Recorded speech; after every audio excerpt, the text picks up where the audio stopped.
What is up, everyone? This is the Oklahoma Prepper, and today we're going to do a live video.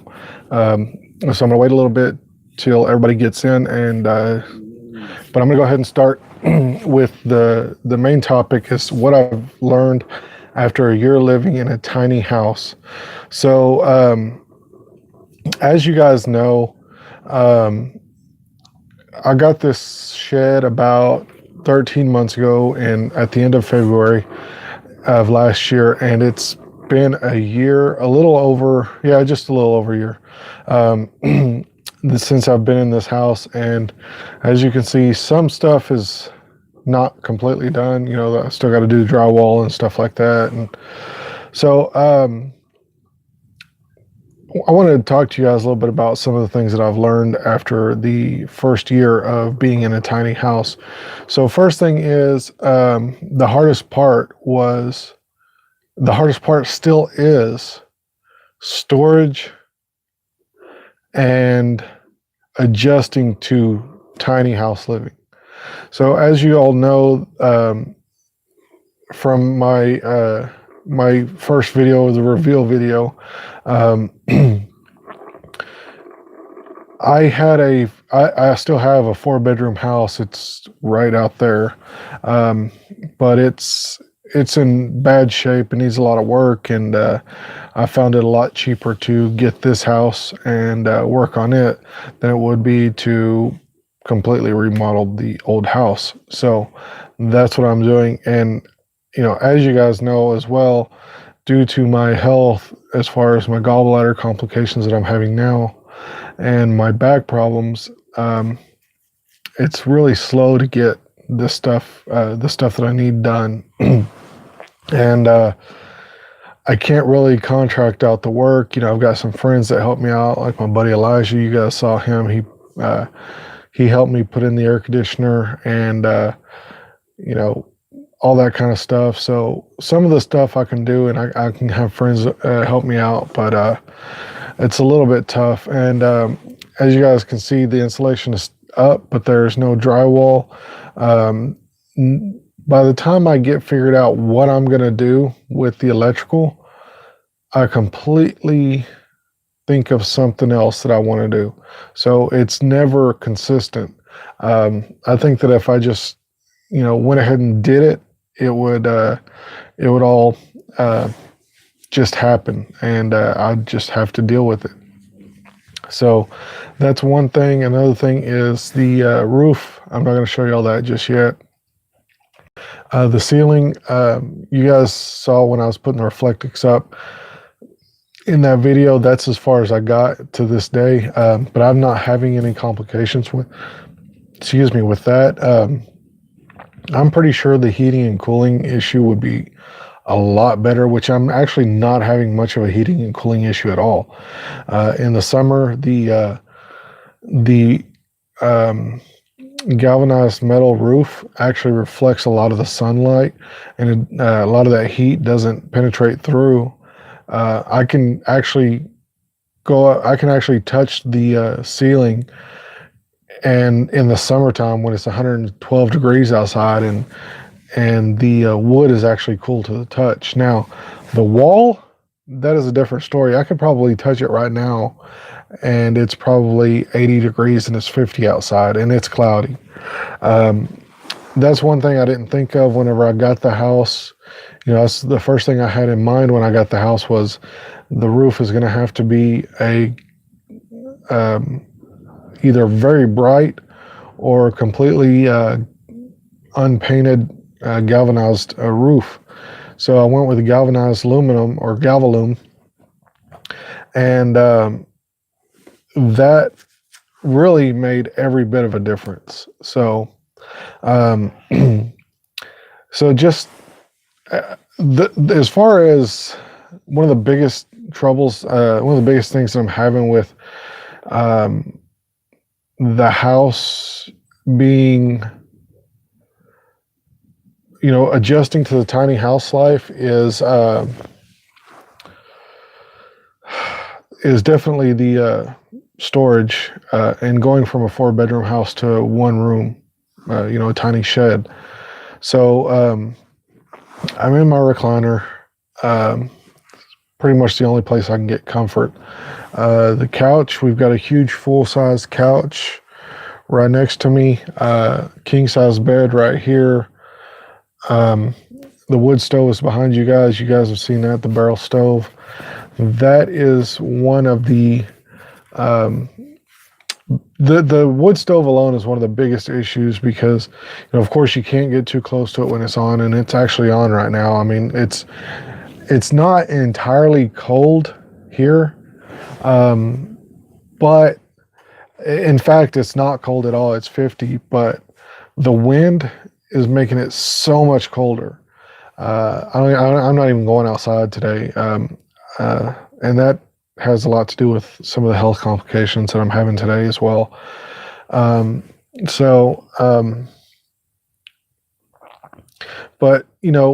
with the wood stove being in here and it being on, you can't really get too close to it. It's really warm. It's really hot. So here in Oklahoma, we usually expect our last freeze sometime in April. We do get a late freeze. We're actually expecting one tonight, but I'm still not convinced it's going to be the last one because I've lived here all my life in Oklahoma, and it's not going to be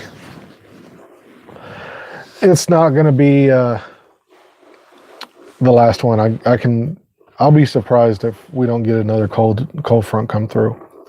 So the wood stove is going to stay in here for at least another month, and then I'll take it out, rebuild it, and store it, and all that kind of good stuff. So, and you guys, of course, will be there. I'll make a video about that. Once the wood stove is out, we can adjust, the TV's kind of further out that way than it is right kind of in front of the couch. It's a little further out. So once the wood stove's out, we can move the TV back over here where it's supposed to be. And, we can, make things a little more feng shui. The kitchen table over here is just covered in everything. I mean, I've got cereal, I've got potatoes, I've got just everything that's supposed to go in the kitchen is on top of my kitchen table. I've got a shelf right there above the kitchen table. It's covered in stuff. I've got a shelf up here that's covered in food. There's a shelf over here that's covered in, I guess, see, there's deodorants, mouthwash, just some stuff, whatever. Our dresser is completely covered in stuff, the dresser is completely covered in stuff. So there's really, not much room. I've got a little end table or little nightstand by my bed. It's covered in stuff. It's just a little bit crowded. And I know once I get things adjusted, once I get the loft extended out another, I think it's going to be another 4 foot, then I'm going to be able to put the bed up there and make stairs. And the same thing with the front loft. I'm going to bring it out another 4 foot, and we're going to be able to, I'm going to be able to, get the front part of it, I guess. I don't know if you'd call it a spare bedroom, but the front loft is going to be extended a little bit. So, and that's going to leave the back half of the house with a lot more room to be able to do stuff with. And so another thing that I'm having problems with yet still is I'm not sure how the layout of the kitchen area and the restroom and the closet's going to be. I still don't know if I'm going to do a, real closet and just kind of split the house. I mean, split the back 4 foot or 6 foot of the bathroom or the house to make the bathroom and the closet. I don't know if I'm going to split it down the middle and then make one side the shower and the toilet and all that stuff, and the other side a closet, or I'm just going to do wardrobe in the back corner, because Once I get the bed up in the loft, that's going to leave a lot of room so that I can move the dresser from in the front of the house by the front door back here to where it's supposed to be. And so, yeah, it's going to be a big, complicated thing.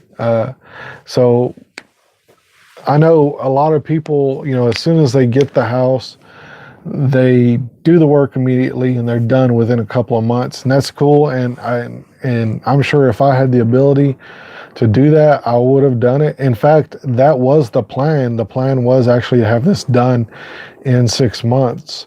But of course, my health, my back, mostly my back, doesn't allow me for anything that needs to be done and done immediately. And even whenever I was getting the insulation for the house, in the car, I would just go down to Lowe's or Home Depot and pick up 3 or 4 rolls of insulation, load it in the car, and then come home. And I do that, once every couple of weeks, or once a week, or once every couple of weeks. And, before you know it, it's done. But having a car, you can't really load up big 4x8 sheets of sheetrock and then expect that to work. So there's some things there. Going back to the wiring part, I do have 2 rolls of 12-2 wire. So I've got plenty of wire to do the job. Like I said, I don't know where light switches and plugins are going to go. So that's one of the big things. I've figured out that I'm going to have 3 lights, one for the restroom, one for the kitchen area, and one's going to be right up here, the main kind of light area. It's going to be the deal. But I don't know if I'm going to have all 3 switches by the front door, or if I'm going to do a switch in the kitchen, one in the bathroom, like normal people. But because this house is so small, I can get away with putting a light switch at the front door.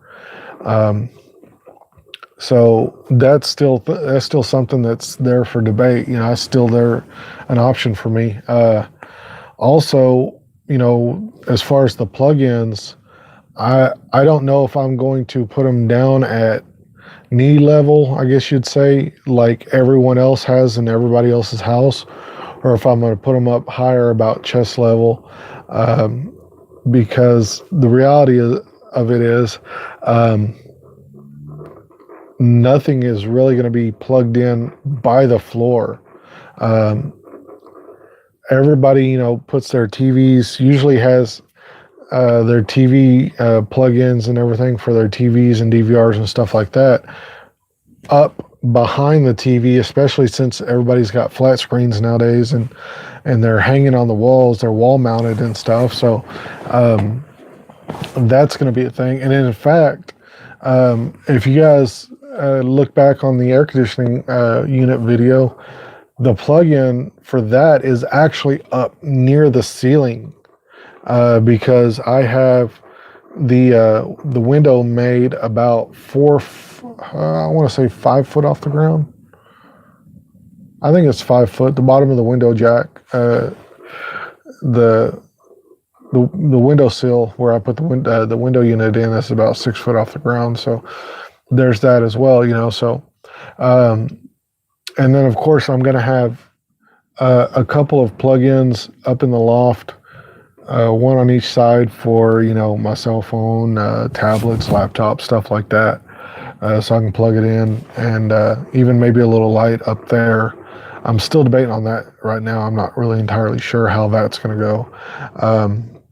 And there will be only one in the front loft, because it's going to be not as used as everything else. So, but as far as the plugins and light switches go, I'm still debating on where everything's going to go. If it's all going to be up 4 foot off the ground, or if it's going to be right knee high, just like everybody else is.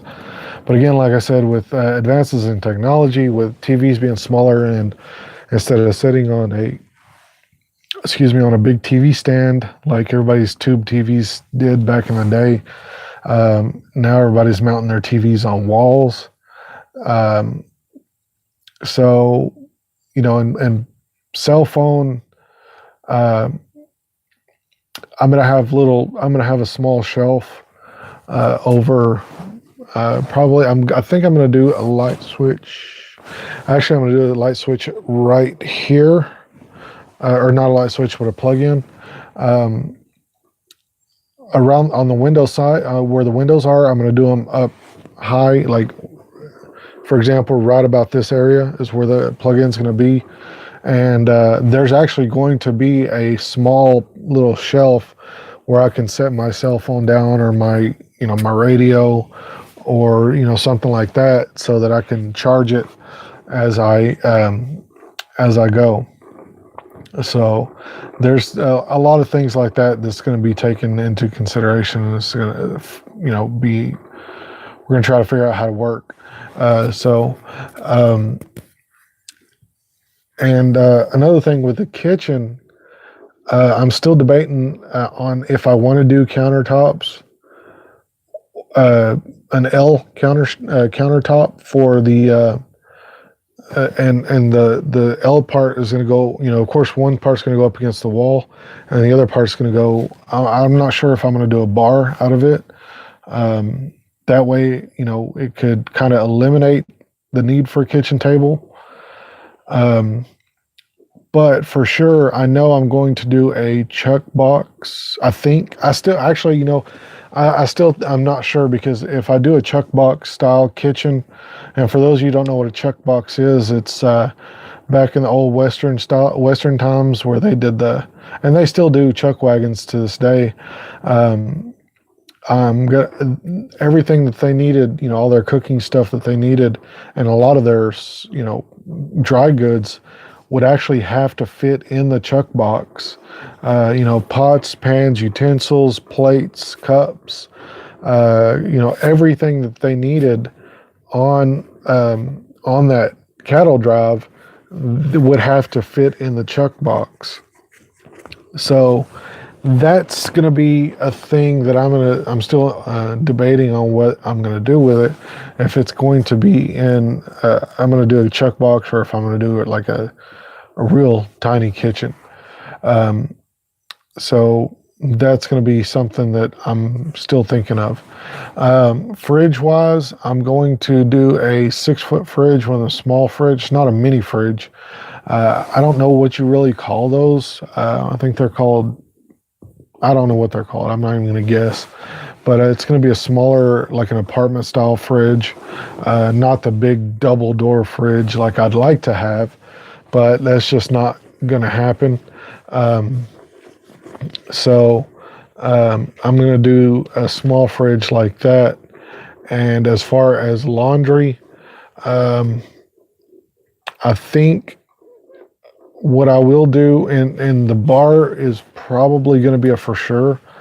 If not, I am going to have some type of counter space, because what I'm going to do as far as laundry is I'm going to buy a tiny front-loading washing machine that are built specifically for tiny houses. And a lot of people actually, you can even take a look at them. Some people have them in their kitchen, and they're about the size of a dishwasher. So I think that's what I'm going to do. And as far as a dryer, I'm going to hang my stuff out in the yard, hang my laundry up to dry on clotheslines, because to be honest with you, a dryer is nice to have sometimes, and it's a lot easier work to just move it from the washer to the dryer, set it, and just go on. But the reality is, a dryer is a really big luxury. And especially the whole point of the tiny house thing is to get away from a lot of luxury, for me at least. Um, I really want to use as little energy as possible, because I do plan on going solar and wind power soon, or when I can. I do plan on going on solar and wind power when I can. So, stuff like that, it's going to be a really big make or break thing. But for sure, I'm going to definitely do laundry, clothesline. Showers, I'm going to be doing a horse trough shower.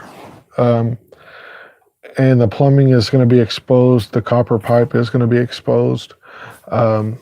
But I might start with PVC just until I can get the money saved up to buy the copper lines to redo all the plumbing, because man, PVC is so cheap.